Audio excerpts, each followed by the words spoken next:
गे भीम और गांडू संविधान से उत्पन्न कीड़े मकोड़ों, बहन के लौड़े, मादर चोदो, छूड़े चमारो, विदेशी फंडिंग पर पलने वाले पिल्लो, विधवा विलाप करने वाले निठल्लो, जीबी रोड के फटे कॉन्डोम के नालायक और नाजायज नरमुंडो, खुजली वाली आवारा पागल नाजायज और नालायक बेशरम बेहाया, खेतों में टांग उठाने वाली रंडियों की, फटे कॉन्डोम की, HIV और एड्स से पीड़ित और ग्रसित, बिलबिलाती परेशान प्रेतात्माओं, गांडू साहब भीमराव अम्बेडकर के खूनी बवासीरों, नीलांड अम्बेडकर के नीलांडुओं,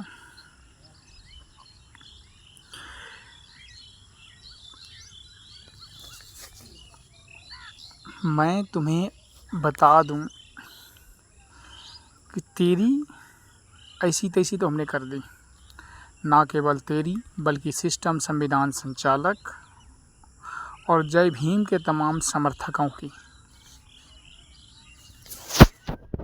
तुम लोग अब तक ये बहाना बनाया कि थाने वाले काम ठीक से नहीं करता, वकील साहब काम ठीक से नहीं करता, जज साहब काम ठीक से नहीं करता। हकीकत ये है कि थाने वाले का खुद हाथ बंधा हुआ है, वकीलों का हाथ बंधा हुआ है और जज साहब का हाथ बंधा हुआ है। कोई भी व्यक्ति आज़ादी से काम नहीं कर सकता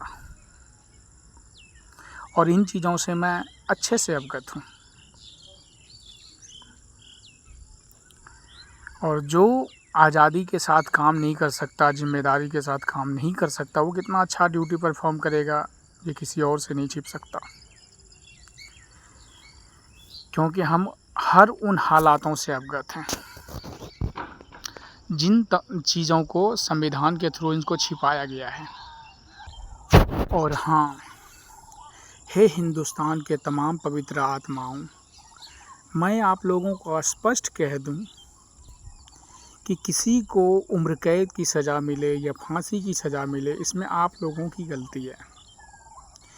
गलती इसलिए है कि आपने मेरी बातों को, मेरी लेटर को हर एक हिंदुस्तानी तक पहुंचाने में सहयोग नहीं कर पाए, क्योंकि किसी जज में उतनी पावर नहीं है कि हमारे लेटर में लिखी हुई बातों को काटे और किसी को सजा दे। मैंने आपको क्लियर लफ्ज़ों में बोला था कि यह आपकी सुरक्षा कवच है, जिसको भेदना किसी की बस की नहीं है, लेकिन इसके बावजूद भी हर एक हिंदुस्तानी तक नहीं पहुंचा है। इसमें आप लोगों की ही गलती है। उम्र कैद तो छोड़िए, हम तो फांसी की सज़ा रुकवा सकते हैं। कहिएगा वो कैसे? तो वो ऐसे कि फांसी देने से पहले आखिरी ख्वाहिश पूछी जाती है, और जब आखिरी ख्वाहिश पूछा जाता है तो उसमें जज साहब से ये 5 क्वेश्चन पूछवाने हैं, जो हमने ऑलरेडी बता रखा है कि हम गलती करें तो सज़ा है और कोर्ट गलती करे तो उनके लिए क्या है। दूसरा, जिस कानून का पालन खुद पूरा सिस्टम सही से नहीं कर पा रहा, तो आम आदमी से कैसे उम्मीद की जा सकती है कि वो इस कानून का पालन सही से कर पाएगा। तीसरा, कोर्ट सबकी सुनवाई करता है, अगर कोर्ट फंस जाए तो फिर सुनवाई कौन करेगा। चौथा, जिस संविधान की वजह से आज 80% गरीब, मजदूर और मजबूर कैटेगरी के लोग कोर्ट कचहरी में रखेल बना हुआ है, वो संविधान लोगों के हित में कैसे है। पाँचवां और आखिरी प्रश्न, जिस देश की 80% जनता कोर्ट कचहरी में फंसा रहेगा, वो देश कभी खुलकर तरक्की नहीं कर पाएगा, तो फिर ये संविधान देश हित में कैसे है। आखिरी ख्वाहिश में ये 5 क्वेश्चन पूछने हैं, इसका जवाब अगर नहीं दे पाएगा तो फांसी की सज़ा कहाँ से देगा। इसलिए हे हिंदवासियों, आप जागिए, मेरी बातों को गहराई से, गंभीरता से लीजिए और हर एक हिंदुस्तानी तक पहुंचाइए, ताकि ज़रूरत के हिसाब से वो इसका इस्तेमाल कर सके। और गे भीम और गांडू संविधान से उत्पन्न गटर के कीड़े मकोड़ों, सावधान रहो। बहन के लोड़ो, तुम्हारे ये जो नीला गमछा है ना, ये नीला कीटाणु बन बैठा है। और हाँ, हे हिंदवासियों, आपको पवित्र आत्माओं की अनंत गहराइयों से